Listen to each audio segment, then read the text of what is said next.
эрчүүдийн бэлэг эрхтнийг томруулах мэс заслын талаар ярьсан. Тэгээд тэрэн дээр нөгөө эрчүүдийн сэтгэл зүг шууд ойлгож байгаа. Довнолтонд орох үе бол байна. Тэрийг айгу зөв ингээд тайлаад сурчих юм бол хүн тийм удаан хугацаанд зовоод авахгүй юм байна. Урд нь нөгөө найруулагч байсан үеэсээ илүү гоё залуучсан. Одоо байгаа дүр төрхөнд илүү хайртай дуртай байдаг. За ерөөхдөө йогийн багш гэдгээр нь хүмүүс илүү сайн мэддэг.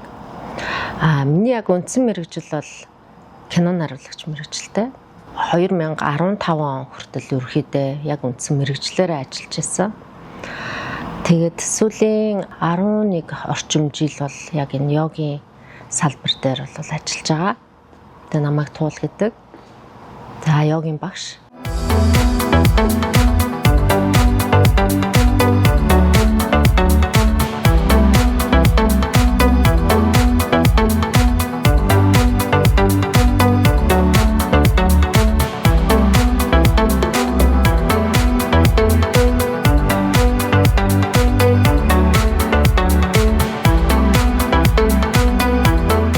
Манай гэр бүл бас тийм урлагийн угшилтай хүмүүс. Манай аав бол одоо тухайн үед одоо үйлдвэрт ингээл нөгөө амьд хөгжмийн хамтлагууд байгуулагддаг гэсэн шүү дээ. Тэгэхэд бол амьд хөгжим за дээрэс нь нөгөө бөмбөр тоглолдог гэсэн. Манай аав. Тэгээд бага байхаас ахуулаад би анх бол хөгжим бүжигт тэнцээд хөгжим бүжгийн төлөвлөрөөрийн ангид орчихсон. Тэгээд төлөвлөрөөрийн ангид ерөөхдөө 4-р анги хүртэл хичээллээд тэгээд дараа нь арай өөр сургуулиуд дээр ингээд шилжээд хичээлсэн. Тэгээд одоо яг бага байхдаа бол би төгөлдрөөр тоглодог, дээрэс нь дуулдаг, хамтлаг гэл ингээд явдаг юм хүүхдээсэн. Тэгэхээр ерөөхдөө миний бага нас бол тийм урлагийн одоо угшилтай, суйртай тийм гэр бүл ахгүй юу. Тэгээд урлагийн одоо ингээд замаас үндсэндээ бол амьдралын урлагийн зам руу орсон гэж хэлж байна. Би нэг хүүтэй одоо бол нөхөртөөгөө хоёулахна амьдардаг. Манай хүү бол одоо тусдаа гарцсан. Хүү маань Хүнүүэр компани одоо нисгэгч юм залуу байдаг. Тэгээд гэр бүлийн хувьд бол нэг одоо манайхан бол нөө цөөхөлхнэ гэдэг шиг те. Манай өвөө гэж байдаг. Миний одоо айдл гэж ярьдаг шүү дээ те. Манай өвөө 93 настай тийм хүн байдаг. За тэгээд өвөөгөөсөө бол бас айгүй үлгэр дуурайл авдаг. Манай өвөө бол одоо зохиолч дээрэс нь одоо гавьяат зоо техникч юм хүн байдаг. Тэгээд аав ээж маань за нэг дүүтэй. Тэгэл одоо яг уу миний хувьд бол ийм цөөхөлөө юм шиг мөртлөө маш их юм халуун амбул гэж хэлж болно. Ихэвчлэн бол бид амралтынхаа өдрүүдийг бол гэр бүлээрээ хамтдаа өнгөрөөдөг аав ээжтэй. Тэгэл өвөөтэйгөө одоо дүү нэртэйгээ ингээл хамтдаа л өнгөрөөдөг.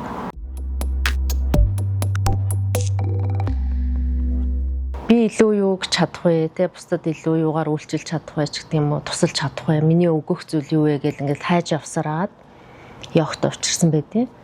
Тэгэл йогоор хичээлж эхэлсэн баг анхны өдрөөс л би ер нь йогийн багш болоод йогийг ер нь түгээн дэлгэрүүлэх хэрэгтэй юм байна гэж нэг тийм дотоод ухамсараараа гэх юм уу те тэгж хүлээж авсан байдیں۔ Тэгээ магадгүй нөгөө биднээс entertainment юм найруулагчийн мэрэгжил ч юм уу entertainment юм зүйл маань дандаа л гадна тал руу бид нар өнгөн хэсэг рүү те ингээ харж яадаг. Гэтэл йог руу ороод ирсэн чинь би дотоод руугаа өнгөж эхэлсэн.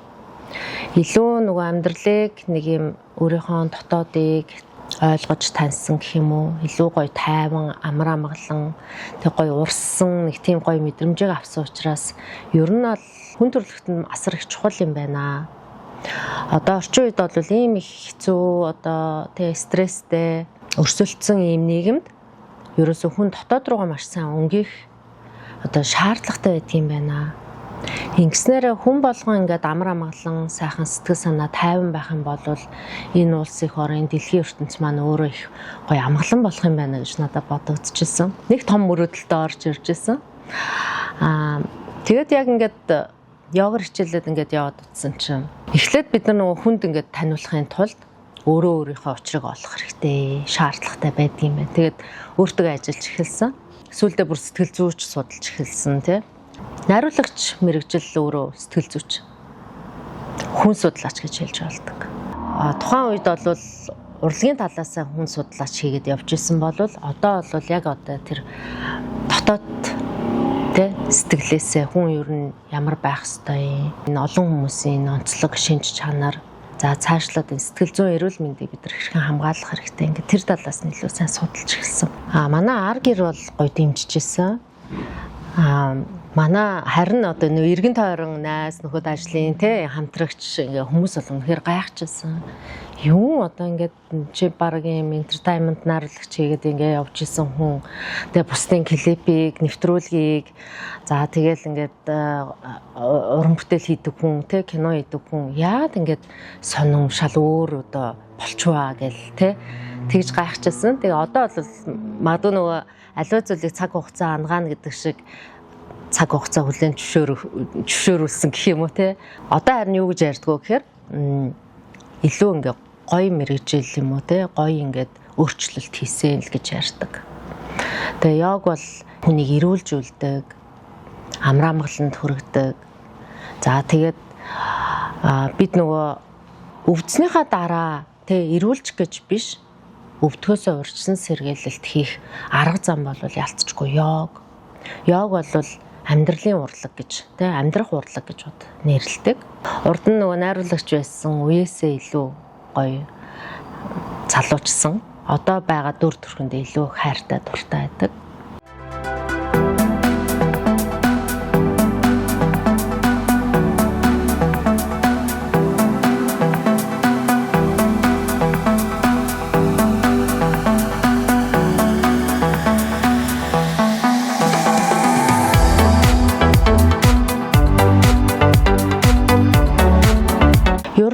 Йог нас хуйс шашин шүтлэг те хамааралгүй ийм хичээллэх боломжтой зүйл. Ихэнх одоо хүмүүсийн хувьд бол йогийг ингээд харахтаа нэг тасал хөдөлгөөн төдийхнэр ойлгоод байдаг. Гэтэл йогийн мөн чанар бол маш агуу, өргөн. Йог бол бие махбод одоо бидүүсээ харагдаж байгаа бие. За тэгвэл биднүүсийн сэтгэлтэй ухамсар, за оюун бодлыг нэгтгэх арга зам гэж үздэг. Тэгэхээр яг л одоо бид нар ингээд заримдаа анхаарлаа төвлөрүүлэл ингээд сууя гэл тэгэхээр ингээд хүмүүс хэлдэг штеп. Үгүй чадахгүй байна. Тэ нэг л мэдээ шаал өөр зүйл ингээд бүр хаа байсан 10 жилийн 20 жилийн өмнөх яа шаал хэрэггүй зүйл ингээд ботцсон сууж байгаа ингээд. Тэгэхээр үнэхээр хүн өдөр тутам болвол нэг 60 мянгаас 80 мянган бодол бол орж гардаг гэж үздэг. Энэ одоо бодлын одоо нэг 15 орчим хувь нь хэрэгтэй. Бусад хувь нь бол ямар ч хэрэггүй зүйл. Бүр тэр байтугай сөрөг зүйл байдаг гэж байгаа байхгүй юу. Тэгэхээр хит их нөгөө бодолд ингээд автаад ирэхээр нөгөө стрессийн давар айгүйх ялгарч идэг. Одоо өнгөрсөн ирээдүйрөө бодол маань ингээд савчаал ямар ч төвлөрөлгүй байгаад байна гэдэг маань стресс түлдэг. Тэгэхээр одоо орчин үед бол ерөөсөө энэ өвдөлт, энэ одоо нийгмийн янз янзын өвчлөлийн гол их сурвалж суурь нь 80% сэтгэл зүйн шалтгаантай зүйл гэж үздэг. Бие махбодын өвчлөлт ч гэсэн мүйжлэг 80% нь сэтгэл зүйтэй холбоотой. Тэгэхээр бид нар нөгөө эрүүл сайхан амраа маглан амьдрыг гэхийн суурь нь ерөөсөө сэтгэл зүй. Сэтгэлийг тэнцвэртэй байлгах юм болвол бид нартэй одоо эрүүл байх боломжтой гэж үздэг. Тэгэхээр йог дээр хамгийн түрүүнд бид нар энэ тэнцвэр гэдэг зүйлийг олж авдаг. Амьдрал дээр ингээд бүх зүйлийн тэнцвэр алдагдаад ирэхээр л биднэрт асуудал үүсч эхэлж байгаа. Бүх талбарт гэж байгаа. Ажил дээр тэр хит их ажиллаад байх юм бол ямар асуудал үүсгүү. Ажиллахгүй бол бас яах вэ? Тэ? Хүн хит их идвэл бас яах вэ? Идэхгүй бас байвал яах вэ гэдэг. Инхээр хүн бүх зүйлд тэнцвэр хэрэгтэй. Тасал хөдөлгөөн ч гэсэн ижлэгэн. Тасал хөдөлгөөний хит их хитэдэд ихтгэн бол энэ бол бас л тэнцвэр алдагддаг. Олон төрлийн өөрчлөлтүүд бие махбодод гарч эхэлдэг тийм. Түүнтэй ижлэгэн хүний бие махбод ч байсан, сэтгэл зүйч байсан хүний амьдрал, ажил бүхий л зүйлд тэнцвэр хэрэгтэй. Йог бол тэрийг ойлгох ухамсарыг хүнд одоо мэдрүүлдэг, олоход нь тусалж өгдөг. Анх бол ирчүүд йогоор хичээлж эхэлсэн. Энэтхэгийн гүрүү багш нар бүгд эрэгтэй хүмүүс байдаг. Яг орчин үеийн йогыг бол 1900, 1800 оны сүүл болон 1900 оны одоо ихэр гэж ер нь үздэг. Тэгээд эн чинь 50000 жилийн өмнө за бүр 10 ч гэж үздэг. 100000 жилийн өмнө энэтхэгээс гаралтай гэж үздэг байхгүй. Тухайн үедээ хааны ордны ирчүүд йог хийдэг байсан. Тэр яг энэ сэтгэл зүйн болон бие махбодын тэнцвэрийг хангахын тулд яг йог хийдэг. Эрэгтэйчүүд йог хийхэд хамгийн их бүр төгс зогцно. Яа тэгэхээр эрэгтэй хүн чинь нөгөө угаасаа байглаасаа тестостерон айгүй өндөртэй эмэгтэй хүнийг бодох юм бол ийм бие махбодын хувьд их хатуу байдаг. Гэтэл йогийн ихэнх дасгалууд бол дандаа тэнцвэрийн болон сунгалтын дасгалууд байдаг штэ. Тэгээд эрэнгүүт эрэгтэй хүнд яг тэр тал нь дутуу байд юм байна л да. Тийм учраас йогоор хичээлээд ирэхээр сэтгэл зүйн хувьд айгүй тийм бие махбодын хувьд ч гэсэндээ тэнцвэртэй байх боломжийг нь бүрдүүлж өгдөг. Тийм учраас ирчүүд харин эсвэргээрээ йогоор хичээлэх нь маш зөв байдаг. Сүүлийн үед бол би бүр нөгөө ирчүүдийг хичээлэхийн тулд бүр энэ тал руу илүү ярьжсэн. Ирчүүдийн бэлгийн амьдралд буюу дааврыг тэнцвэртэй байлгаж нөхөн үрчүүн эд эрхтний чинь үйл ажиллагааг тэнцвэртэй байлгахад хамгийн их тус нэмэр үзүүлдэг шүү. Яагаад тэгэхээр эрэгтэй хүн хит их одоо стресстэд ирэх юм бол нөгөө бэлгийн үйл ажиллагаа буюу нөхөн үрчүүн эд эрхтний үйл ажиллагаанд доголдол үүсч эхэлдэг. Йогоор хичээлээд сэтгэл санаагаа гоё тэнцвэртэй амар амгалан байлгаад ирэх юм бол хүний одоо нөхөн үрчүүн эд эрхтний үйл ажиллагаа болон сэтгэл санааны хувьд цаашлаад бэлгийн амьдралын хувьд маш гоё идэвхтэй тэнцвэртэй байх тийм боломжийг чинь бүрдүүлж өгдөг шүү гэд.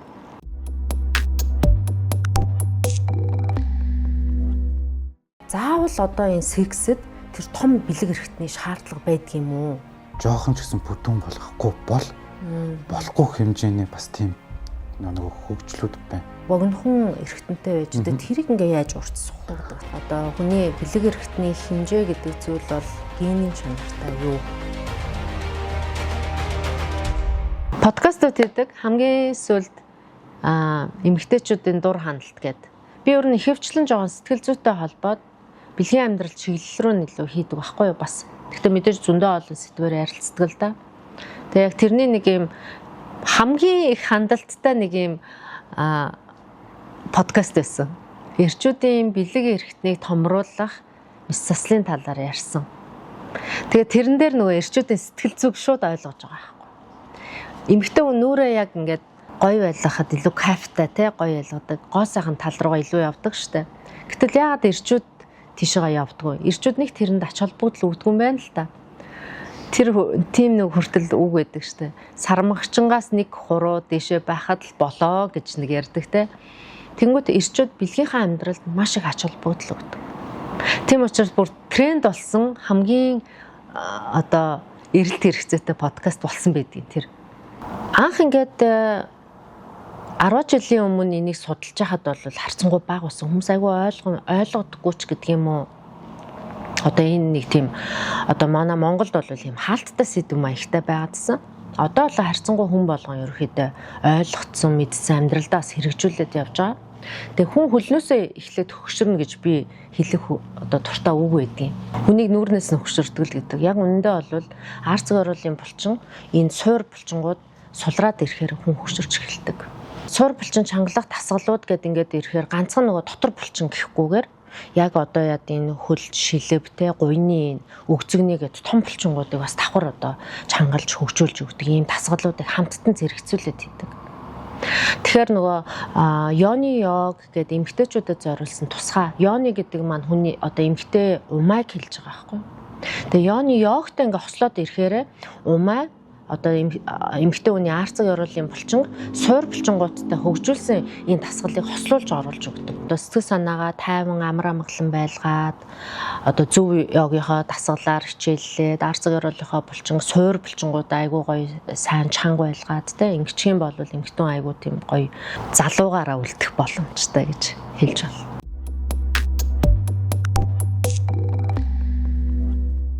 Яг нүүрний йог бол мэдээж нүрээ хэрхэн яаж эрүүл эрсдэлгүй аргаар залуужуулах уу, залуу байдлаар нь хадгалах уу гэдэг нь чи тусгайлсан бас юм дасгалууд байдаг.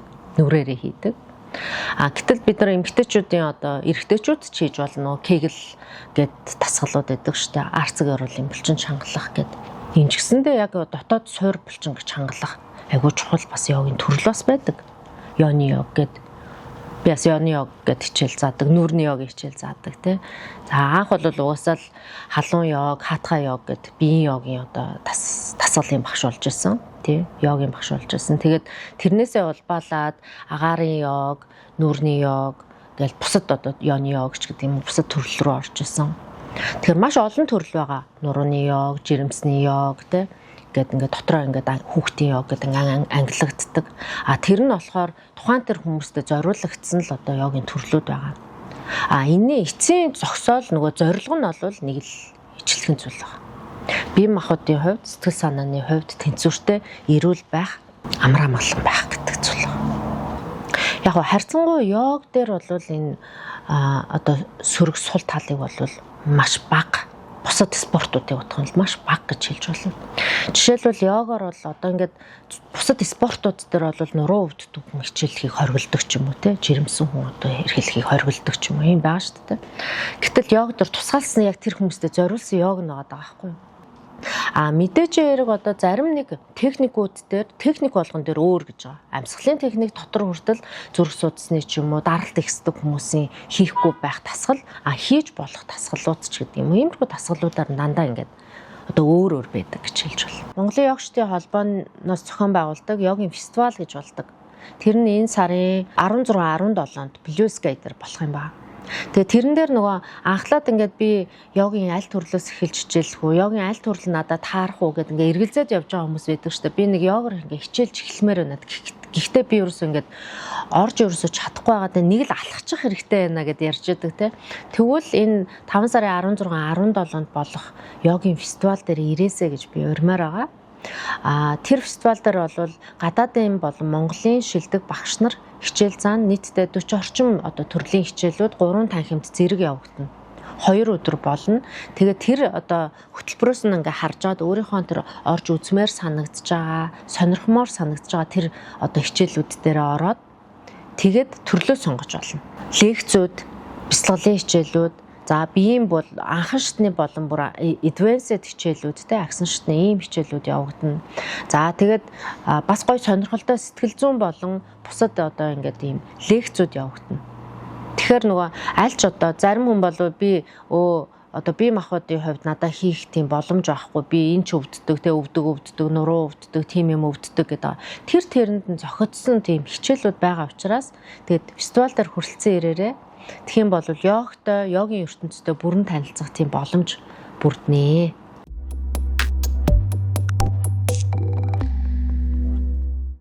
Та хэрвээ эрүүл, амар амгалан тэгээд аз жаргалтай байхыг хүсэх юм бол 5 зүйлийг тэнцвэртэй байлгаа гэж үздэг. Нэгдүгürt биднээс зөв амьсгалах хэрэгтэй буюу гүн амьсгалтай байх. Йогийн. Йог бол одоо жишээлбэл манай энэтхэг багш нар бол хэлдэг. Хэрвээ амьсгалын техникгүй йог бол йог биш ээ. Тэр бол зүгээр exercise буюу тасгал юм аа. Йог гэж нэрлэж байгаа бол хамгийн чухал зүйл бол амьсгал байдаг юм аа. Тэр зөв амьсгалуулах гэдэг зүйлийг нь хамгийн түрүүнд сургах ёстой гэдэг тий. Дээрэс нь тасгал хийж байгаа бол амьсгалтайгаа хослуулах буюу уялдуулж хийх нь хамгийн зөв байдаг гэдэг. Нэгдүгээр хүн гүн амьсгал гэдэг зүйл бол хүний амьдралыг чанартай буюу урт ойлгох боломжтой зүйл байдаг. Тэгэхээр одоо бид нар ингээд уурлах үед ямар шинж хамгийн түрүүнд илэрдэг гэхээр амьсгалсууд шууд ингээд давхцаж эхэлдэг те. Давхцаад ингээд ойрхон юм хурдан болж эхэлдэг штэ. Яг тэр үедээ би ууралж шүү, сэтгэл санаа тавгүй болж шүү гэж мэдхийн бол хүн зүгээр нэг ингээд сайхан суугаад амьсгалаа ажиглаад аль болохоор гүн, удаан, тайван амьсгал ингээ аваад гаргахад ерөөсөө 1 минутын дараа тэр одоо сэтгэл зүйн өөрчлөлт шууд өөрчлөгддөг гэж үздэг байхгүй. Тэгэхээр бид нар энэ бие махбодыг удирдах байгаа мэдээж тархи удирдах байгаа тийм. Энэ тархийг бид нар удирдахад нөгөө амьсгалаараа зохицуулаад тийм тайвшруулах ийм боломж бол байдаг юм аа гэдэг. Тэгэхээр өөр нь бол хүний хамгийн чухал зүйл нь амьсгал хаан гэж хэлээд тийм өчртэй байд юм байна. За хоёрдугаарт бол мэдээж биднээс нөгөө дасгал хөдөлгөөн гэж харж байгаа. Мэдээж зөв дасгал хөдөлгөөн. хит их дандаа ачаал өгөөд те тасгал хитийдэх юм бол ихтгэх юм бол хор болно гэж байдаг шүү дээ. Зарим хүмүүс ингээл ярьдаг. Яг уу та бол үнэхээр тамирчин л биш болвол тамирчид бол мэдээж амжилтын төлөө явж байгаа. Улс их орныхоо нэрийг гаргах гэж байгаа ч гэдэг юм уу те. Тэр хүнд бол бага наснаас ахуулаад зорьсон зорилго байгаа учраас тэр хүний одоо бид зорилго өөр. Гэтэл зүгээр энгийн хүн тамирчин шиг хичээлээд байх юм бол бас бие махбодод тийм сайн бас өөрчлөлт өгдөхгүй. Нурууны суулт, өвдөгний суултч байдаг юм уу? Эсвэл одоо яадгийн сэтгэл зүйн юм өөрчлөлтүүд, нойргуудад орцсон, стресст ингээ орцсон хүмүүс төөл байж идэг тийм. Тэгэхээр энэ би тамирчин уу? Яг юуны төлөө явж байгаа, ямар зорилготой байж байгаа гэдэг зүйлээ айгуу сайн одоо судлаад мэдэх хэрэгтэй, шаардлагатай байгаа. Тэгэхээр зөв дасгал хөдөлгөөн буюу тэнцвэртэй нөгөө дасгал хөдөлгөөн бол танд им болно. Хитийдэх юм бол хор болно гэж. За энэний дараа бас нөгөө хооллолт байгаа. Хоол ч гэсэндээ ялгаахгүй идчих юм бол тий хорл болно шүү дээ. Юу идэх нь чухал биш. Гэхдээ бид нар хэмжээ гэдэг зүйлийг маш их чухал барих хэрэгтэй. Зарим нэг зүйл бид нар өнөөдөр сахар муул гэдэг байгаа тий. Гэтэл сахар элэг тархины тижээлгээл үздэг. Жишээлбэл огт сахар ингээ хоригдчих юм бол хүн асар их стресстэй. Гих мэтчлээ ингээд тэгвэл сахарыг бид нар бас тэнцвэртэй л хэрэглэх шаардлагатай юм байна. Зарим хүн тэгдэг штэ. Йоо толгой өвдөд байна гэл ингээл явж идэг. Жохон сахарлаг нэг чихэр амд нь хийчихэд л зүгээр л болчдөг штэ. Жишээлбэл те. Тэгэхээр нөгөө бид нар хэрхэн яаж хооллох уу гэдэг зүйл би одоо юу идвэл те миний бие таарч тохирдог вэ? Юуг тэнцвэртэй байлгах хэрэгтэй. За зарим хүн бол амархан таргалдаг хүмүүс байж байна. Зарим хүмүүс хит туранхаа хүмүүс байж байгаа. Гэтэл энэ хүмүүсийн хооллолт бас зөрөөтэй шүү дээ, өөр байдаг. Бүх зүйлийг бас хориглоод байж болохгүй. Гэхдээ та мэдлэгтэй байх хэрэгтэй юм байна гэдэг зүйлээ ойлгох хэрэгтэй. Дараагийн зүйл бол хүн маш сайхан амарч явах хэрэгтэй. Амралтаа гэхдээ зөв зохистой. Амарчин гээд одоо идэд хөвтөд ээж болохгүй. Эсвэл одоо унтаад ээж болохгүй те. Хитийг унтаад байх юм бол бас хор болно гэдэг шүү те. Нойрч гэсэндээ ягаад одоо жишээлбэл нас биед хүрсэн хүн 7-8 цаг унтах бол нормалны хэмжээ гэдэг байгаа шүү те. Тэгэхээр амралтаа бид нар зөв зохистой байлгах буюу аль болохоор нөгөө энэ 5 м хүүгээ баясгах гэж байгаа. Гой зүйлийг харах, гой зүйл сонсох, гой зүйлийг те амтлах, мэдрэх ингээд нөгөө 5 м хүүгээ бид нар ингээ гоё ад жаргалтай те гоё юм мэдрэмжээр дүүрэн байлгах юм бол энэ бол зөв амралт юм а гэж бас үздэм байна. За тэгээ хамгийн төгсгөл бид нар ингээд зөв хооллоод, зөв дасгал хөдөлгөөн хийгээд ингээд сайхан аялаа зугаалаад ингээд явсан мөртлөө ингээд нэг тийм ядарсан хിവэрэ эсвэл одоо яадгийн сэтгэл зүйн хувьд ч гэсэн дорой хിവэрэ байдаг зүйл юунаас болдгоо гэхээр бодлоо тэнцвэртэй байлгах хэрэгтэй гэдэг. Тэгвэл энэ бодлын цэвэрлэгээ бол биднээсээ нөгөө хилээд байгаа бясалгал гэж хилээд байгаа зүйл байгаад. Бясалгах гэдэг нь хідэн одоо яадгийн бүр ингээд нэг тийм зориулагдсан хүмүүс эсвэл амьдралаа зориулсан хүмүүс хийх зүйл дадал гэж ойлгоод байдаг. Гэтэл бясалгах тийм хэцүү биш. Одоо ингээд шууд суулаа сайхан амьсгал дээрээ шууд төвлөрөөд те амьсгалаа тоолоод юм уу 4 тонн амьсгалаа аваад 6 тонн амьсгалаа гаргаад амьсгал дээрээ төвлөрөөд бодол орж гарч ирэх юм бол яг орж гарч л тэрийг мэдрээд анхаарлаа яг энэ цагтаа байлгаж чадах юм бол тэр бол бясалгал гэж хэлээд байгаа. Тийм учраас нөгөө йогыг зарим хүмүүс энэ йог чинь бясалгал юм уу хөдөлгөөн юм уу гэж асуугаад байдаг. Энэ хоёр хамтдаа. Тэгэхээр йог гэж нэрлэж байгаа нь ерөөсөө л нөгөө ухамсартайгаар хөдлөх урлаг байгаа. Аль хэсэг дээр чангарч ийн энийгээ би ухамсартайгаар суллаа.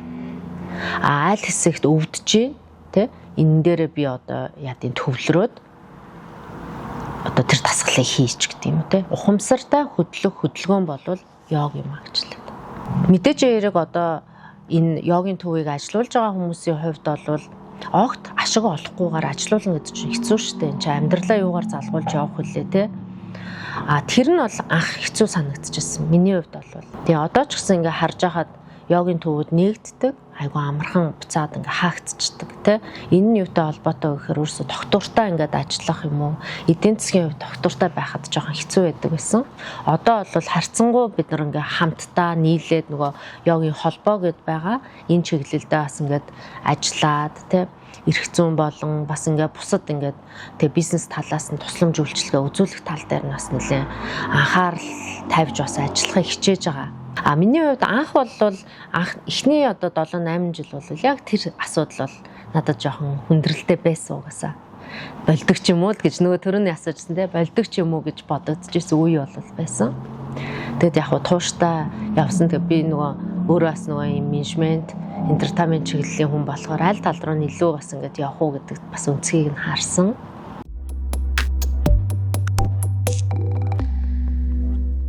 Хүн болвол яг тийм хүн л байх. Тэ зөв хүн байх гэдэг айгуу чухал. Гэхдээ энэ одоо зөв хүн байх гэдэг маань өөрөө хүн байх гэдэг ухагтхан маань авч явахад айгуу хэцүү. Хүн чинь бол алдаа оноогүй амьдрал гэж байхгүй шүү дээ. Алдаа оноогүй зөвлөж гэж байхгүй тий. Гэхдээ ингээд амьдрал дээр аль болохоор зөв өнцгөр, зөв ингээд тий амьдралыг хараад зөв үлгэр дуурайл үзүүлээд явна гэдэг маань өөрөө айгу асар их одоо тийм хариуцлага шаарддаг юм билэ. Тэгээ би йогийн багш болоод ингээд хүмүүст ингээд хичээл заасныхаа дараа бол энийг маш сайн ойлгож эхэлсэн. Ер нь бол би бол айгу тийм хариуцлагатай ажилтай, хариуцлагатай мэрэгжилтэй хүн юм байна. Тийм учраас бас ингээд өөрөө аль болохоор сайн зүйлээ илүү одоо тэ харуулах ч гэдэг юм уу, сайн тал руугаа ингээд явах, хүмүүст ингээд сайн үлгэр дуурайл үзүүлэх гэдэг маань айгуу чухал байд юм байна. Тэгэхээр 55 нас бид нар ингээд тэтгэврт гарах насан дээрээ очиход аль хэзээ сэтгэл зүгөө ингээд гоё бэлдсэн байх шаардлагатай байд юм байна гэж хараад байгаа. Одоо тэр нь болохоор 40 нэмэх нас байхгүй юу? 40 нэмэх наснаасаа эхлээл бид нар нэгэнт тэтгэврт гарна. Нэгэнт биднээсийн ингээд бие махбодод болон сэтгэл зүйд юм хөгшрөлт явагдана. Тийм учраас бид нар энийгээ нэгдүгээр хүлээн зөвшөөрөөд бэлэн байх хэрэгтэй. Гинт цохилт авч болохгүй юм байна. Цохилт авчих юм бол хүн асар их тэрнээсээ юм гутрал авчдаг. Тэгэхээр баг багаар бид нар тэрийгэ тасгах хэрэгтэй болчихж байгаа. Бид нар ер нь бол хүн хизээч хөгшрөхгүй бас байж болдог. Энэ бол хүний сэтгэл. Хүн сэтгэлээ хөгшрүүлэхгүй байгаад ирэхээр заах уу тэр эдээс одоо яа гэв царай зүс бие махбодын хувьд мэдээж хэрэг чинь жамаараа хөгшрөлт бол явагдана. Гэхдээ бид нар сэтгэл зүгээ хөгшрүүлэхгүй байх юм бол дагаад бидний бие ч гэсэндээ яг тэр талаараа ингээ хөгшрөхгүй байх тийм боломжтой байдаг. Одоо ингээ бид нар ингээ өөрснөө 40 гараад ингээ ирэнгүүт энэ асар залуухан нас байгаа байхгүй юу? Бүр жоохон хүүхчиг настай. Тэгээ би аль болохоор эмэгтэйчүүдэд тийм гоё урам зориг өгөхийг хүсдэг. 40 нэмэх нас, 50 нэмэх нас гэдэг бол таны дахиад нэг юм цикл амьдралын ингээд эхлэл шүү.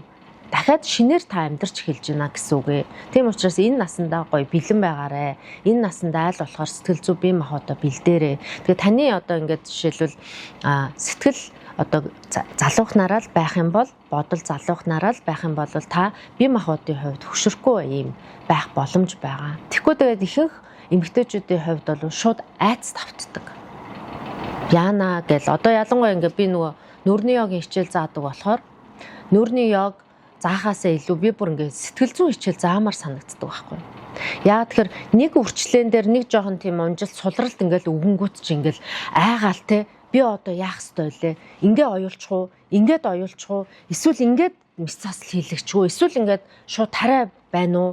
Тэ би хідэн төөрөгч хамаагүй ингээд зармаар байна гэл ингэсэн хүмүүс айгүйх байдаг. Тэрийг зараад яах юм бэ? Таны сэтгэл зүй өөрөө хөгшин л байх юм бол гадна талаасаа нэг тусал одоо ботокс ч юм уу нэг тийм үйлчилгээ үзүүлээд нэмэргүй байхгүй. Харин та эсрэгээрээ гоё сэтгэл зүйн хувьд энэ бол миний амьдралын дахиад нэг үе эхэлж байгаа. Эндээ би гоё бэлтгэлтэй байх хэрэгтэй. Сэтгэл зүйн хувьд сайхан тайван байх. Дээрэс нь би яагаад би шинээр ингээд эхэлж байгаа учраас би урд нь хийж үзээгүй зүйлээ туршиж үзэж болохгүй гэж гээд ингээд айгуу гоё өөрийгөө илүү залуулгаар мэдрээд гоё залуу зүйлүүдэд туршиж үзэх хэрэгтэй юм билэ. Гоё өөртөө тэр нэг юм би чадахгүй даа гэсэн зүйл рүү харин ч өөрөө явж тэрийг бүр ингээд өөртөө нэг тийм сорил хийж туршиж үзэх хэрэгтэй юм билэ. Тэгэх тулсан хүний одоо энэ сэтгэл зүгээр айгуу гоё тийм урам зориг авдаг, би чаддсан байна гэдэг итгэл авдаг Дээрээс нь гоё сэтгэл зүйн хувьд бол залуужиж эхэлдэг.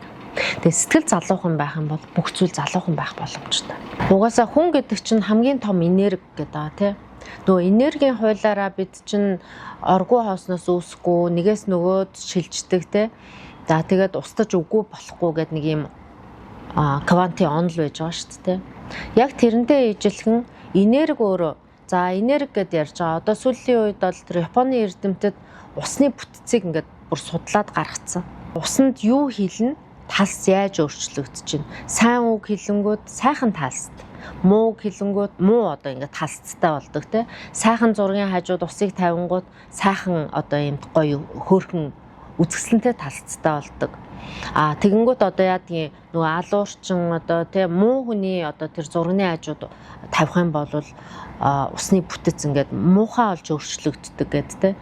Тэр ингээд сонсгож байгаа, харуулж байгаа тэр бүх зүйл дээр усны бүтэц өөрчлөгддөг гэдэгтэй ижилхэн хүний биений чинь 80 орчим хувь нь уснаас бүрдэлтэй гэдэг байгаа штэ. Тэгэнгүүт чинь хүндтэй юу хийлнэ? Юу одоо тий сонсно, юу хүлээж аавна тэрүүгээрээ хүний бие ингээд талст өөрчлөгддөг, хүний сэтгэл санаа тэрүүгээрээ өөрчлөгддөг гэж байгаатай яг ижилхэн.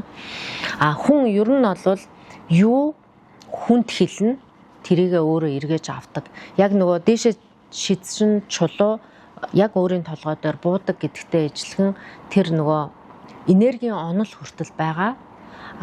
Үлийн үр гэж ярьдаг. Тэрийг бол тий шинжлэх ухаанчаар тайлбарлах юм бол яг саяных шиг тайлбарлагдаж болохоор байгаа байхгүй. Үлийн үр бол яг үнэхээр үнэн. Та юу одоо өнөөдөр тарина тэр ургацаа дараа нь яг хурааж авдаг. Тэгээ сайхан зүйл тарих юм бол сайхан ургац хурааж аавна тий. Мэдээж хэрэг муу зүйл тарих юм бол муугаал хурааж аавна. Тийм учраас нөгөө хүн болгон бас нэг яг энэ талаар бас бодож явах шаардлагатай. Хүнд хэлж байгаа үгээ, хүнд өгж байгаа үйлдэлээ тийм ээ. Энэ бүх зүйл нь маш их хариуцлагатай байдаг. Тэгээ энийг бидний үр хүүхэд ч гэсэн харж өсөж байгаа. Тэгэхээр бид нар үр хүүхэдтэй үлгэр дуурайлж сайн сайхан бай гэж бодох юм бол хүн өөрөө айгүй чухал. Тэгээ бид нар ингээ ихэвчлэн дандаа бусдаас буруугаа хайгаад байдаг. Би ингээд жишээлбэл болохгүй байгаа нь тэрний буруу, ээжийн буруу, аавын буруу, миний одоо яа тий хүүхдийн буруу ч гэдэг юм уу, миний хань ижлийн буруу гэдэг ингээд байдаг. Яг үнэндээ бол хүн тэр буруугаа өөрөөсөө хайх нь аюул чухал юм билээ. Хүн өөрөө өөрчлөгдөж чадах юм бол бүр хажуу хавраг болон бүх зүйлийг өөрчилж тэгж болох тийм хүчин чадалтай байдаг. Тийм учраас асуудал үүсээд байгаа бол эсвэл таны одоо сэтгэл санаанд юм ингээд өөрчлөлт байгаад байгаа бол хамгийн түрүүнд өөрлөгөө өнгөж хараарай. Өөрөө өөрчлөгдөд ирэхэд бүх зүйл өөрчлөгдөнө.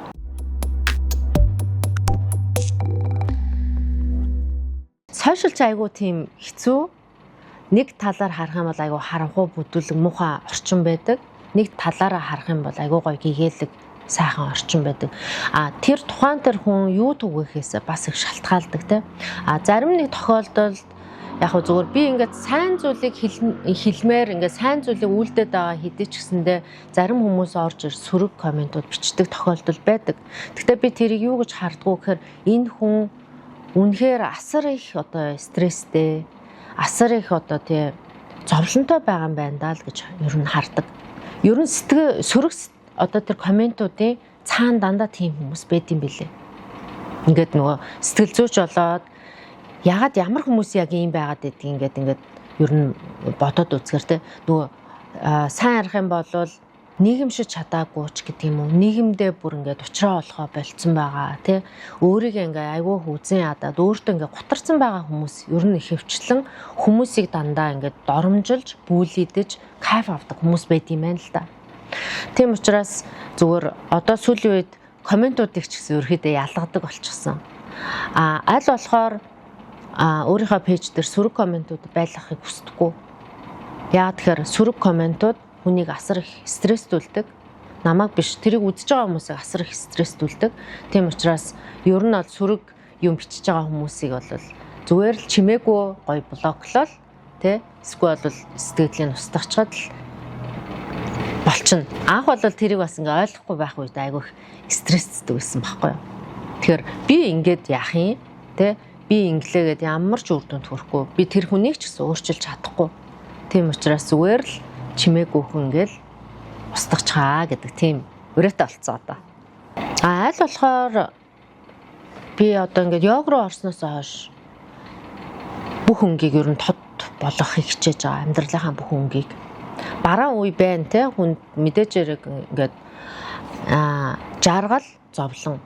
Жаргал байхгүй болвол зовлон гэдгийг хүн танихгүй. Зовлон байхгүй бол жаргал гэдэг зүйлийг танихгүй гэдэг. Энэ хоёр бол нөгөө ин ян гэдэг хуулаараа хорвоо ертөнцийнхаа нөгөө ирэм хуулаараа хамтдаа л явах зүйл байгаа даа тий.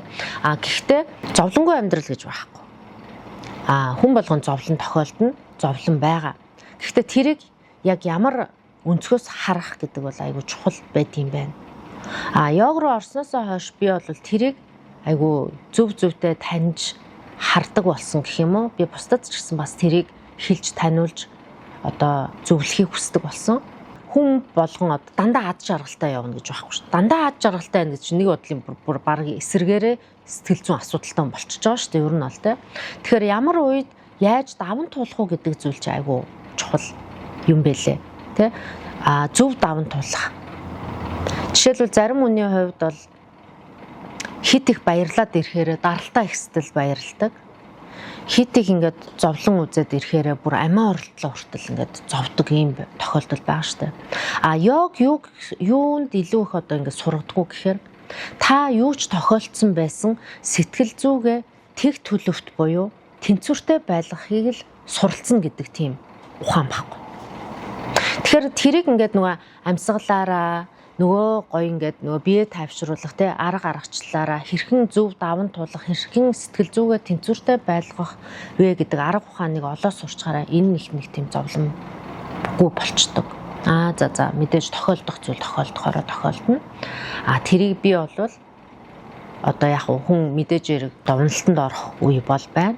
Тэрийг айгу зөв ингээд тайлаа сурчих юм бол хүн тийм удаан хугацаанд зовоод байхгүй юм байна.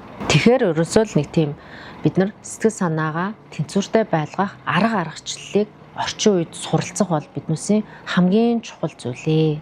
Тэгээ аль болохоор гэрэлтэй өнгөөр бүх зүйлийг хараарай. Гэрэлтэй байлгаарай. Миний дуртай өнгө бол цагаан өнгө. Аль болохоор цагаан өнгөтэй зүйл өмсөхийг хичээдэг. Мэдээж хар өнгө бол гоё, классик өнгө тий. Гэхдээ аль болохоор нөгөө цагаан тал руугаа илүү байгаарай л гэж хэлмээр байдаг. Тэгэл ирээдүйн зорилго маань айгу том штэ. Ер нь бол хүн төрлөختөн хүн одоо тий хүмүүсийг дээрэс нь гоё эмгтээчүүдээ дандаа гоё ингээд зөв зүйлд үлгэрлэж зөв зүйлд одоо дагуулж тий. За олон хүний уучраа олохгүй болцсон байгаа олон хүнийг зөв замд нь ингээд хүрэхийн сан л гэж боддог. Миний хувьд ч гэсэн бас аврал онцлогоо өдр хийдэг. Тэгэхээр нөгөө сэтгэл зүйн талаас нь юм засах, аврал талаас нь засах тийм гоё юм ном тохимол гаргах, за тэгээд гоё шинэ хичээлүүд гаргах, хөтөлбөрүүд гаргах, за цаашид бүр одоо энэ эрүүл амьдралыг түгээн сурталчилж идэг юм гоё ордонтой болохыг бас хүсдэг.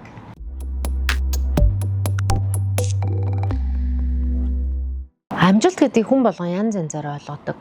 Миний хувьд амжилт гэдэг бол бүх зүйл тэнцвэртэй байхыг л амжилт гэж хэлнэ.